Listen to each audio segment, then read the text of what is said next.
when we're talking about heroes today on Veterans Day, they're not heroes because they possess supernatural strength or they got these superpowers. They're not heroes because of guts or glory or grit.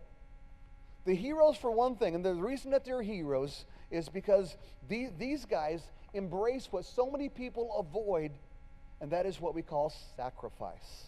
Everybody say sacrifice. Sacrifice is a really big deal. Now, just so you know, sacrifice is not skipping lunch or a latte. That's not sacrifice. That's otherwise known as the line is too long at Starbucks, right? Sacrifice is not letting somebody else have the last donut. That's not sacrifice. Here's what sacrifice. Sacrifice is putting aside our wants and our comforts in order to do what we simply need to do in order for things to be what they simply are supposed to be. That's what sacrifice is, right? Now here's the deal. Temptation is always the challenge that flies in the face of sacrifice, right? For instance, I'm going to make this easy. If you're on a diet,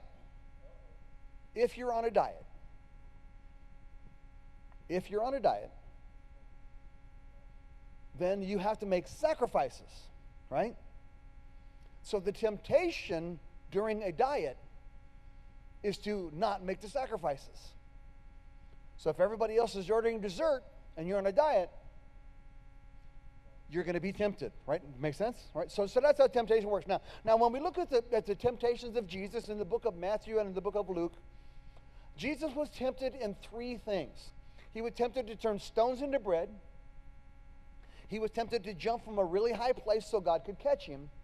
And he was tempted to bow down and worship Satan so he could rule the world. Now, I don't know about you, but I can't relate to making bread from stones. Although I have had some bread, a Panera bread, that was fairly close, right? I can't relate to jumping off of something really high so God could catch me.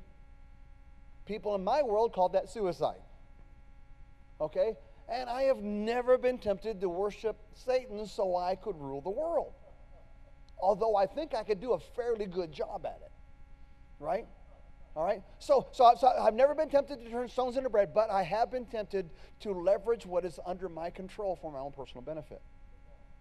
I've never been tempted to jump off a really high place so God could catch me, but I have been tempted to take foolish risks that I should never have taken.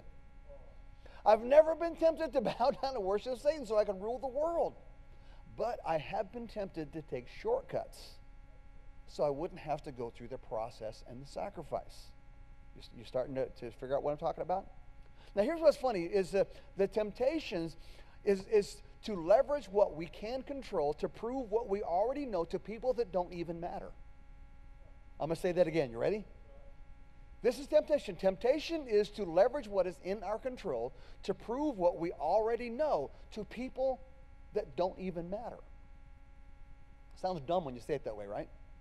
So that's how it's working. Anyway, so it's in the last temptation, the temptation to take shortcuts. I think that's what our culture wrestles with the most. Because our culture doesn't want to have to go through the sacrifices that it takes to become the person that they need to become, right? Now check this out. I did something yesterday, kind of fun. This is a medical degree that I printed off the internet. And because we have smart people, I put my name on it. This is the law degree that I printed off the internet. And because we have smart people, put my name on it. This is a degree in aerospace engineering.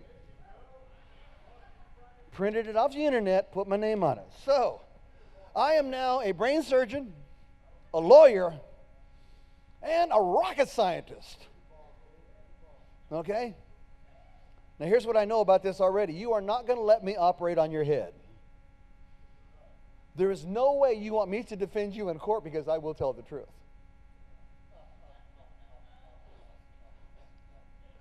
And there's not a person in this room that would even dare to climb in something I made for it to leave the ground. It's not going to happen. Why? Because you know that I haven't gone through the process, I haven't made the sacrifices that I need to make in order to learn what I need to learn to be able to be qualified to do these kind of things. See, when we try to take the shortcuts, it always gets us off the right path. Always, right? See, the road to success is seldom easy, but it's always right because we learn the stuff along the way, right? So now, God's plan for you, God's plan for me is more about you becoming who you're supposed to be than you getting where you're supposed to go. Because if you get where you're supposed to go, but you're not who you're supposed to be, you're going to screw that up. It just works that way, right? Okay, so there's this story. It's in Acts chapter 27, and the Apostle Paul, in verse 1, he's intending to go to visit Caesar. So they're going to Rome, and he's going to have an audience with Caesar because he's a Roman citizen. There's a lot of background. I'm not going to go into that. And so it's determined he's going to go to see Caesar, and so he gets on this ship sailing to where he's supposed to be, and things don't go well, because here's what it says in Acts chapter 27. I'm going to read this. Acts chapter 27, verse 9. It says, much time had been lost. Anybody ever waste time? Anybody ever lose time? Much time had been lost, and sailing had already become dangerous. Everybody say dangerous. Because by now it was after the fast. In other words, winter is coming. And in this particular area, storms would come up in just a matter of a few minutes. And when you're on a boat that has no motor, because this is Bible times, getting to a safe place is pretty much impossible, okay? So Paul warned them. You ever warn anybody and they won't listen? Come on, you said, dude, this is not a good idea. Watch this. This is hilarious. This is so real, okay? Men, I can see that our voyage is going to be disastrous and bring great loss to the ship and the cargo and to our own lives also. But, everybody say but. Don't you know that there's always a but in the crowd, right? But the centurion instead of listening to what Paul said, followed the advice of the pilot and of the owner of the ship, okay? See, what happens is we can lose sight of the what because we want the easiest how. We can lose sight of the what because we want the easiest how. So they determined it was taking too long, it was too hard, so we need to take a shortcut. So here it is, Acts chapter 27, down to verse 13. And it said, when a gentle south wind began to blow, they thought that they obtained what they wanted, so they weighed anchor, sailing along the shore of Crete. Can you imagine? I just see this going. So Paul has already said, dude, this is a bad idea. It's going to be a disaster. You guys don't know what you're doing. This is horrible. Bad idea. And they did it anyway. And as they go along, there's the south wind. Everything's looking good. They're going along. And so these guys are probably looking at Paul going, right? Come on. Come at me, bro. Right? You know what I'm talking about? You know, they're like, see? Check it out. Okay, now watch this. Verse 14. Before very long,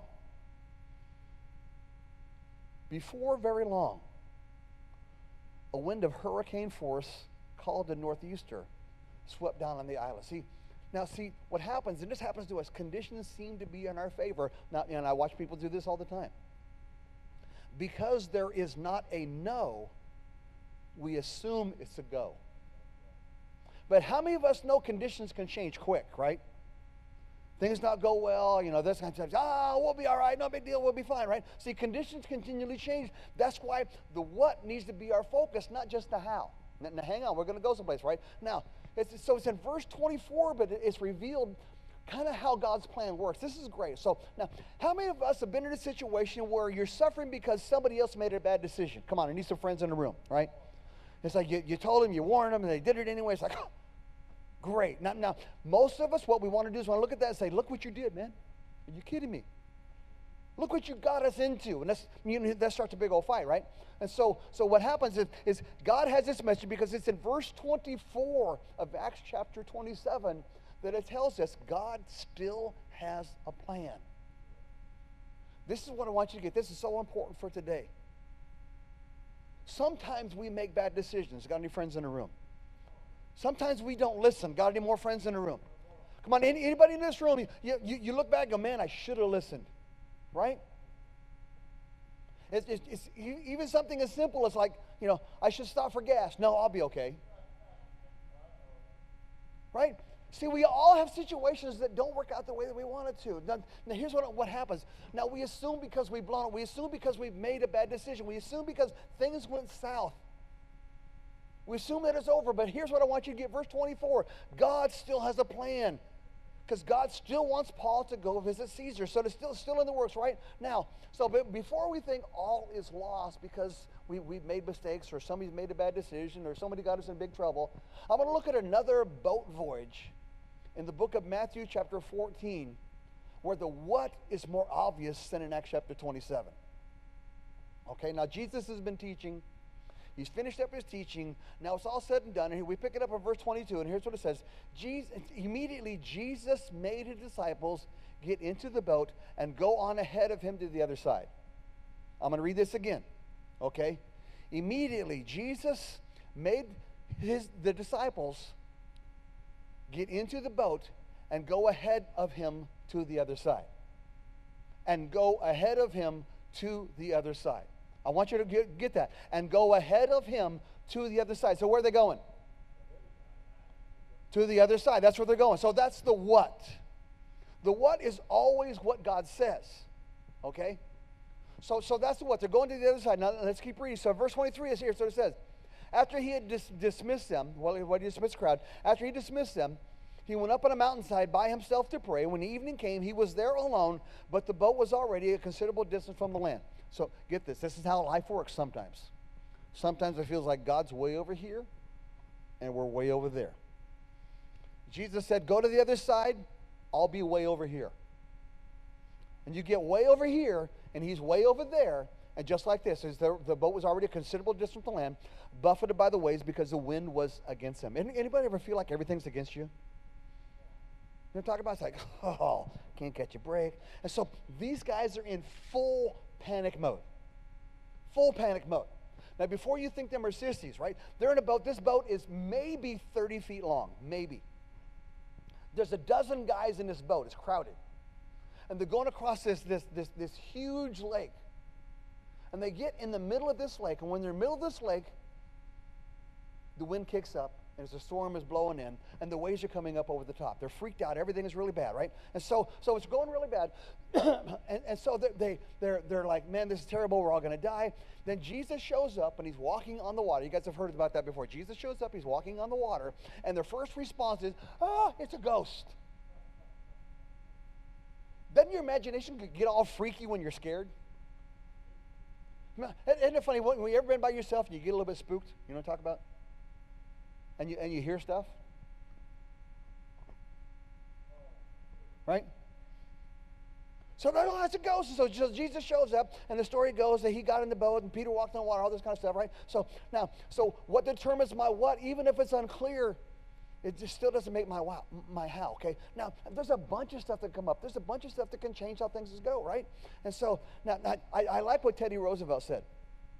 Don't be surprised if you get fleas if you sleep with the dogs.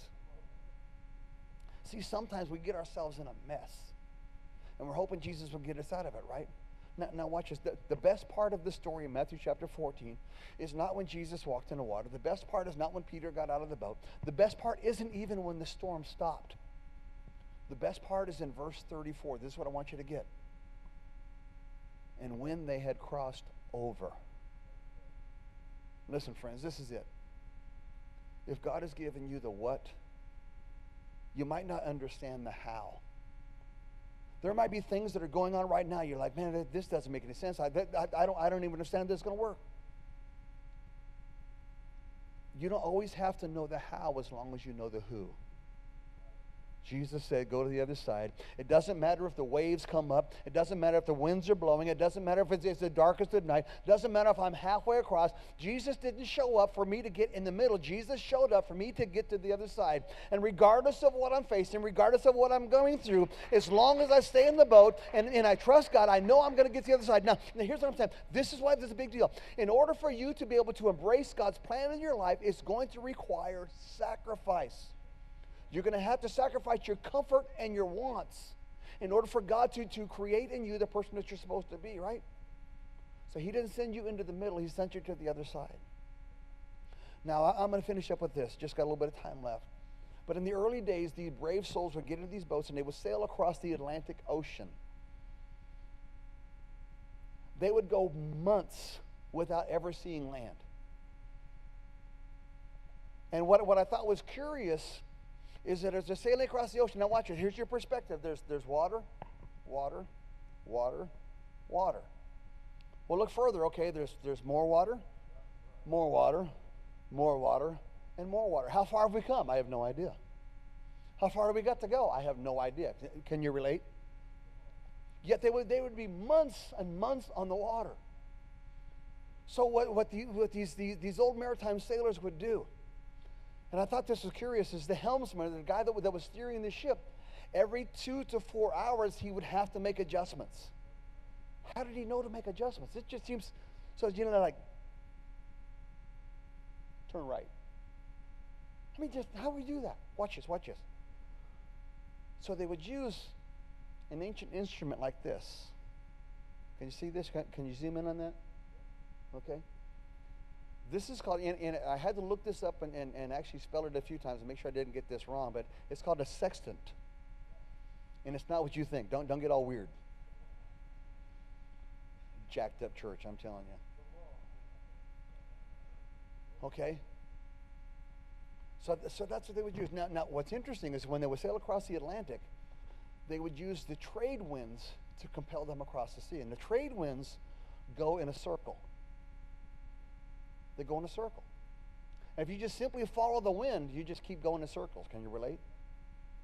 But it would take the helmsman to be able to get direction and steer the ship for it to get where it needed to go. So I don't know about you guys, but I don't want to just keep going in circles. And so now the winds are necessary to set things in motion. Listen, this is what I want you to get more than anything today. When you go through life, you're going to face controversy and conflict and issues. You're going to have things come against you. My friend, that is necessary. It's necessary. Because without the winds of conflict, without the things that are changing in your life, you're at a standstill. But we can't allow the winds to determine our course. Here's how these things work. This is amazing. The helmsman would take this and he would look through the lens at the heavens. And from what he saw in the heavens, it would tell him where he is and the direction that he needed to go. And from that, he would be able to set his course. My friends, we have a volume of 66 books that we call the Bible. And if we would look to the heavens for direction, the heavens will tell us where we are and where we need to go. And my friend, you will not be lost. God has a plan. In spite of making bad decisions, in spite of the people around you, it does not sacrifice God's plan. Now, you might show up a little bit more beat up along the way, but here's what I'm saying. If God made you a promise, if God gave you the what, sometimes the how doesn't work out, but if God sent you to the other side, my friend, you will go to the other side. Hang in there. Hang in there and be the person that you're supposed to be, right? Okay, so what corrections do you need to make to get back on track? It's going to take sacrifice. It might hurt a little bit. When I was a kid, I'll never forget this day. It was the first day of school. I was really young. And there were 6 kids in our house at the time. 6 kids.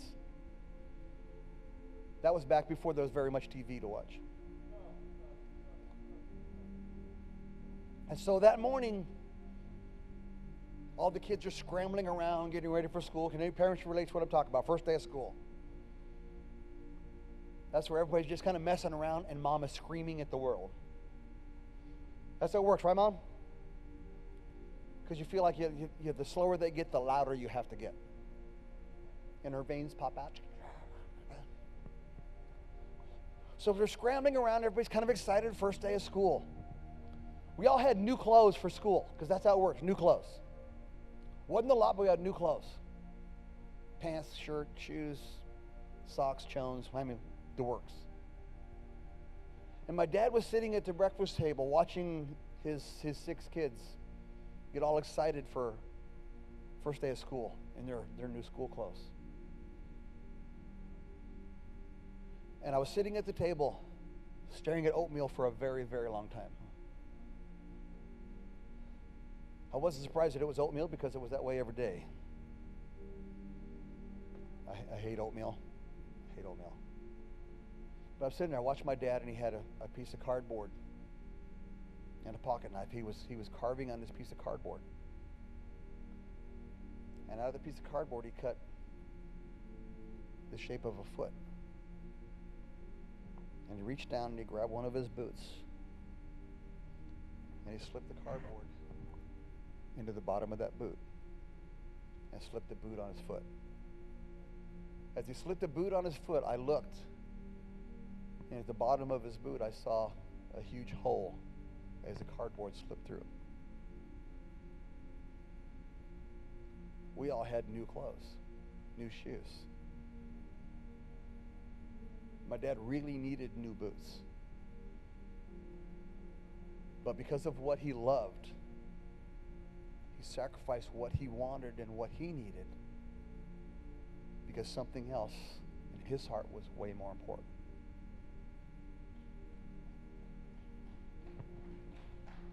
Parents do this every day. So I want to leave you with this. The sacrifices that we make reveals the hole in our soul. The things that you are willing to release, the things that you are willing to give up will reveal what's on the inside. So here's what I'm saying. Some of us, we're waiting, and maybe we're frustrated with the things are going. It's like, I don't like the way that this is happening, and because this person made a bad decision, and why am I going through this? It's all your fault. Oh, I hate you. Your sacrifices reveal the hole in your soul.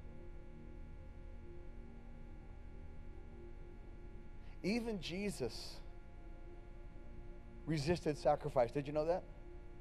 In the Garden of Gethsemane, he goes, if it's possible, let this cup pass from me. And the next line reveals the hole in his soul. Nevertheless, not my will, but yours be done. Could I get you to bow your heads and close your eyes for just a moment, please? This is Veterans Day, a day when we honor sacrifice.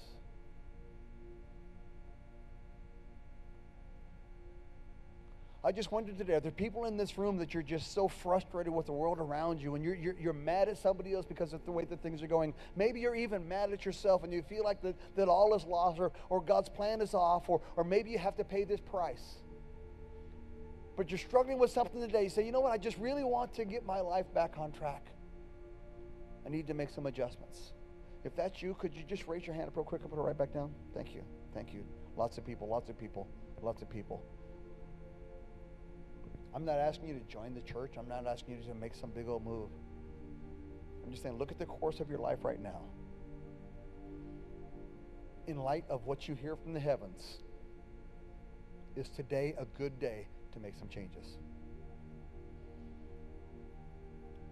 One more time, if you haven't raised your hand, but you know that God is dealing with your heart, please just raise your hand real quick and put it right back down. Thank you, guys. Thank you. Could y'all stand?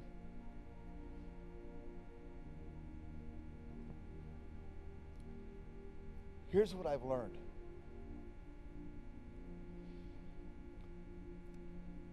Sacrifice for the moment hurts and it's hard.